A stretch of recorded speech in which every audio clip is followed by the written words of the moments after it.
Okay. So, I used to walk around Chinatown a lot, down in Lower Manhattan. I grew up in Brooklyn, and so, as a kid, I remember I used to take the B train to Grand Street, and I used to carry around my little camera with me everywhere I went, and I was fascinated with the differences that I saw from the neighborhood that I grew up in, South Brooklyn, to what I was seeing in Chinatown. It wasn't as much as stuff that was the textures were different. It was the people. I think I grew up around a lot of Italian Americans, and so they have their own sets of idiosyncrasies and kind of rituals and ways about them. So, walking through Chinatown was kind of like almost going to my first trip out of Brooklyn. At least that's what I thought as a kid. But as I grew up, I actually moved in after 9/11 to the neighborhood and have spent almost the past 20 years here. And so I've become kind of a fixture in a neighborhood that once I think I just kind of strolled through with a camera.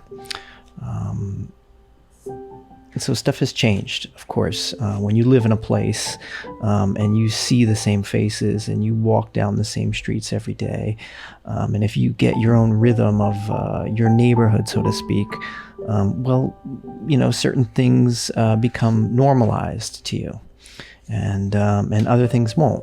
And that's a beautiful part about photography, is that it allows you to kind of capture an experience, so to speak, of the time and what you were maybe responding to and what you were thinking about and what grabbed your eye at that time may very much no longer grab your eye at this time. Recently, we're going through an interesting time here with COVID-19 and the way the coronavirus is kind of completely transformed many New Yorkers' lives, myself included. We're still here in the Lower East Side, and it's a complete fraction, or it's just something so different than anything I might imagined it to be. I was talking with a friend the other day, and I was almost describing it as being, we're seeing your city gutted, so to speak. It's like all the facades are still there. They're just closed, and sadly, all the people are missing, which is something that I think many of us might actually take for granted, walking around the city every day. It's almost too much. I speak to people who aren't from New York, and they come here and they think that they're going to make it, and they talk about, what a influx or what a kind of cultural shock it is to be bombarded with so many different people. And, growing up in New York, just always being around that stuff, I never really thought of that. So it was more of, isn't that how the whole world just kind of works? Aren't we all just a bunch of, like little compressed villages that are all kind of living up next to one another? And little B, that's not the way it is. So it makes it in a weird way all the more bittersweet when, that thing that you've taken for granted your entire life and walked through and kind of, just kind of sometimes glanced over or thought it would always be there, whether that's, a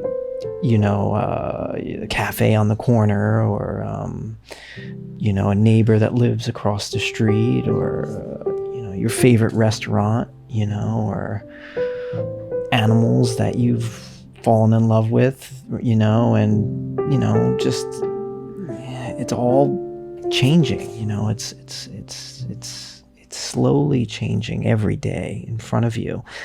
And so many of us just don't realize that until, unfortunately, a lot of it's taken away.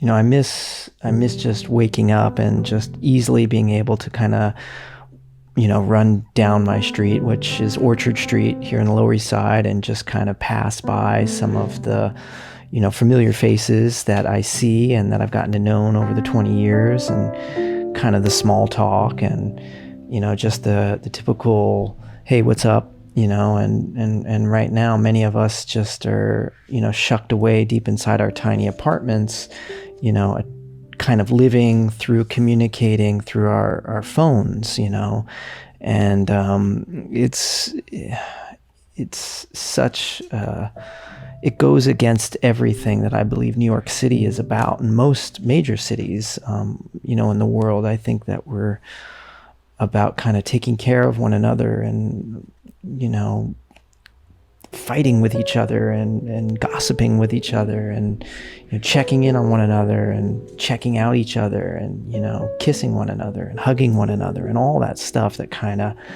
makes these cities, you know, messy and alive, you know. So I don't know, I just felt like I would take out some of these old prints that I haven't looked at for almost, you know, 15 years, that aren't really great prints, in all honesty, and just maybe put them on a light box and start sharing them.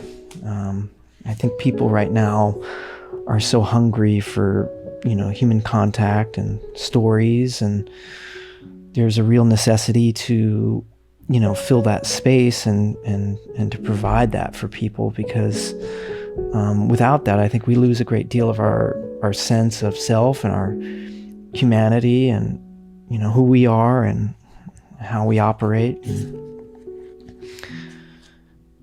yeah,